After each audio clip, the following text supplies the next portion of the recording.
નમસ્કાર દર્શક મિત્રો, બોટાદ દસ્તક ન્યૂઝમાં આપનું હાર્દિક સ્વાગત છે અને હું છું એલડી મકવાણા। આપ જોઈ રહ્યા છો બોટાદ દસ્તક ન્યૂઝ। હવે પછીના સમાચાર વિગતવાર। રાહુલ એપાર્ટમેન્ટ ગેંગના લીડરના મકાન પર બુલડોઝર ફર્યું। પોલીસના કડક બંદોબસ્ત સાથે 3 મકાન તોડી પડાયા। આવાસના મકાનની અંદર પણ આરોપીનું ગેરકાયદે બાંધકામ। સુરતના ઉધના વિસ્તારમાં રાહુલ એપાર્ટમેન્ટ નામથી ગેંગ ચલાવનાર રાહુલ પીપળે પર હવે કાયદાનું વલણ વધુ કડક બન્યું છે।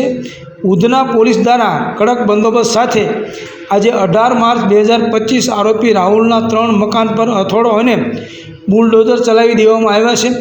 આરોપી રાહુલે સરકારી આવાસ નજીક ગેરકાયદે બનાવેલા મકાન તંત્ર દ્વારા તોડી પાડવામાં આવ્યા છે। આરોપીએ આવાસના મકાનના પણ ગેરકાયદે બાંધકામ હતું તેને પણ તોડી પાડવામાં આવ્યું છે। ઉધના વિસ્તારમાં રાહુલ પીપળે દ્વારા ગેરકાયદે રીતે 3 મકાન બાંધવામાં આવ્યા હતા, જેનો ઉપયોગ તે અવૈધ પ્રવૃત્તિઓ માટે કરતો હતો।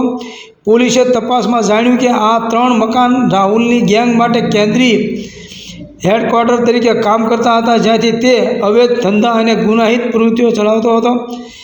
કાયદાની લાલ આંખ પડતા હવે આ ગેંગના પાયા હચમચી ગયા છે। આરોપી રાહુલ એપાર્ટમેન્ટ ગેંગનો ડોન છે, જેની સૂર્યા મરાઠી હત્યા કેસમાં પણ સંડોવણી છે। આરોપી રાહુલ સામે ગુજકીટોક, મારામારી, હત્યા જેવા 22 ગુના નોંધાયેલા છે।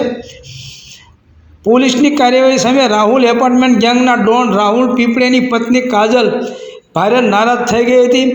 પતિ દ્વારા કરાયેલા ગુનાહિત કૃત્યો સામે કરવામાં આવેલી કાર્યવાહી અંગે તેણે જણાવ્યું હતું કે રાહુલ 7 વર્ષથી જેલમાં છે અને અત્યારે જ બહાર આવ્યો છે।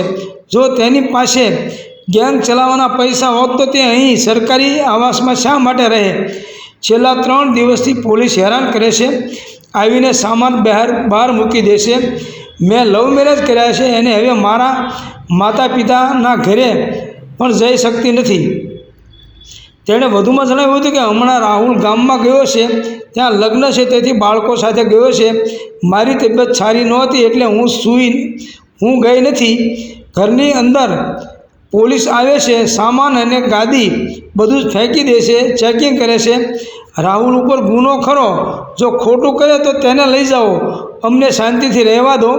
2 મહિના પહેલાં તે જેલમાંથી આવ્યો છે અને અત્યારે કંઈ કરતો નથી, ઘરે બેસી રહે છે।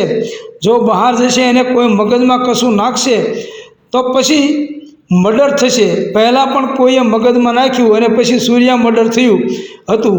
હું જે કહું છું તે ચોખ્ખું કહું છું, આ લોકો અમને શાંતિથી રહેવા દેતા નથી। સરકારી આવાસની બહાર રાહુલ દ્વારા 3 ગેરકાયદેસર મકાન બાંધવામાં આવ્યા હતા, જેને સુરત ઉધના પોલીસ અને મનપાના કર્મચારીઓએ તોડી પાડ્યા છે। એટલું જ નહીં, રાહુલ સરકારી આવાસમાં રહે છે, જ્યાં તેણે ઘરની અંદર પણ 3 ફૂટનું ગેરકાયદે બાંધકામ કરી દીધું હતું। સુરત મહાનગરપાલિકાના કર્મચારીઓ ઉધના પોલીસની મદદથી આ બાંધકામ પણ હથોડો ઝીક્યો હતો।